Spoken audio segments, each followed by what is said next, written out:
Someone had to make this video, so I guess it's going to be me. I've had it. I've had it with all the negative comments underneath any video about avoidance. Comments like, avoid the avoidant, run. Ugh, avoidants are the worst. These people are evil. These people are sick. And my personal favorite, avoidants need to just date each other and stop ruining people's lives. So, this video is for all the haters. I'm going to reveal the reasons, yes, there's more than one reason, why people are so angry at avoidance. And I'll also tell you what to do if you're currently dealing with an avoidant.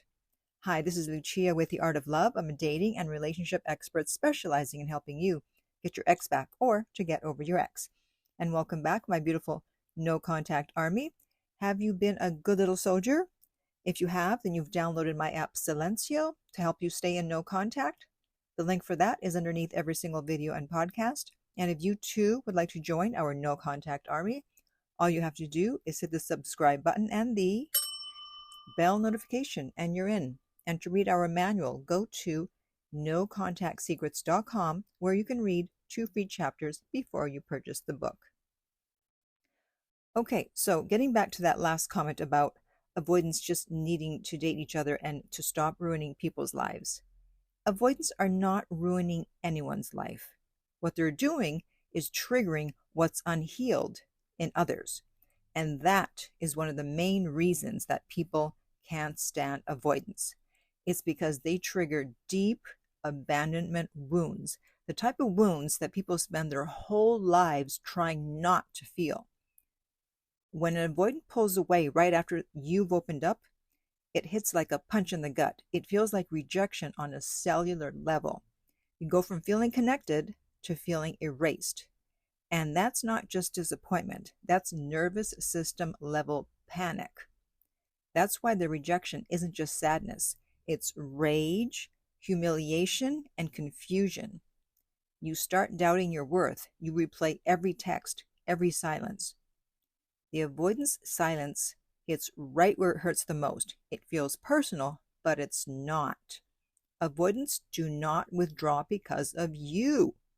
They withdraw because closeness sets off their internal alarm system.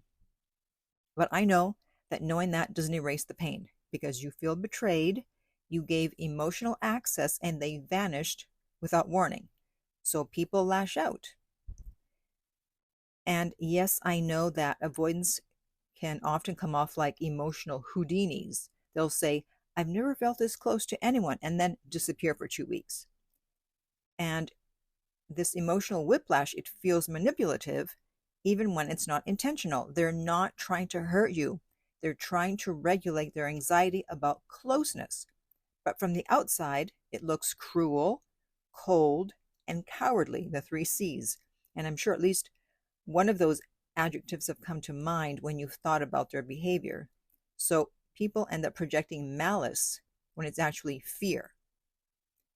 So it's inconsistent and it feels unfair. You end up carrying all the emotional weight, the communication, the reassurance, the fixing. Meanwhile, they look calm as a cucumber and detached while you're unraveling. And that imbalance breeds rage. You start thinking, why am I the only adult around here? But here's what you don't understand. They're not calm because they don't care. They're calm because distance is how they regulate. For them, closeness equals danger. For you, if you're an anxious, distance equals danger. And that's the collision point that blows everything up. Here's what's actually happening behind the scenes. When things start getting emotionally intense, the avoidance brain flips into survival mode. Their body says, this is too much, I might lose control. So they deactivate. They pull away, they shut down, and they convince themselves that they don't care. It's not logic, it's instinct.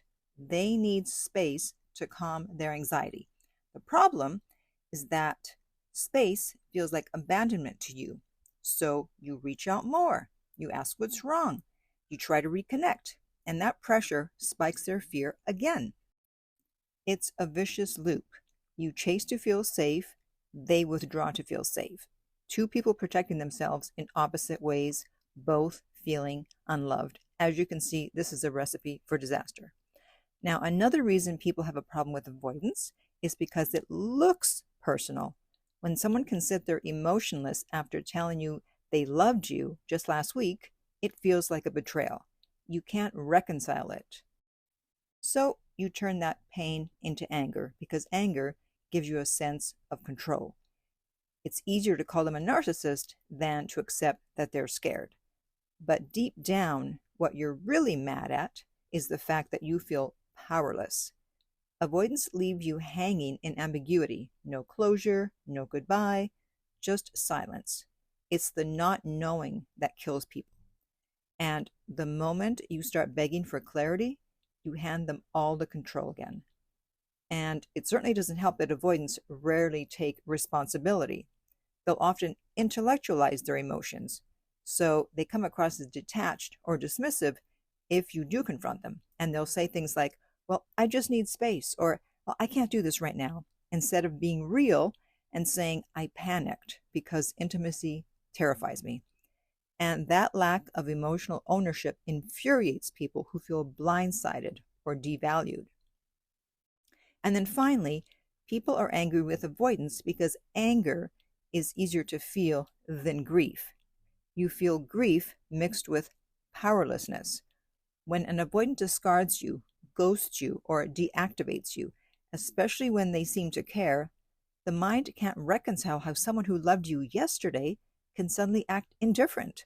So it's a defense mechanism. Instead of grieving, people lash out. Now, let's clear something up. This isn't about gender. Avoidance isn't a male thing. It's an attachment style that can show up in anyone, male or female. Avoidant attachment is trauma-driven, not testosterone-driven. People confuse avoidant behavior with masculine energy or even stoicism, but they are not the same. One is social conditioning, the other is fear of vulnerability. So if you turn it into men are avoidant, then you miss the whole point and you stay bitter if you're a woman. It's not about gender, it's about nervous systems that learned to fear closeness. So the bottom line is that people hate avoidance because they don't understand that the avoidance distance isn't personal. It's not about you, okay?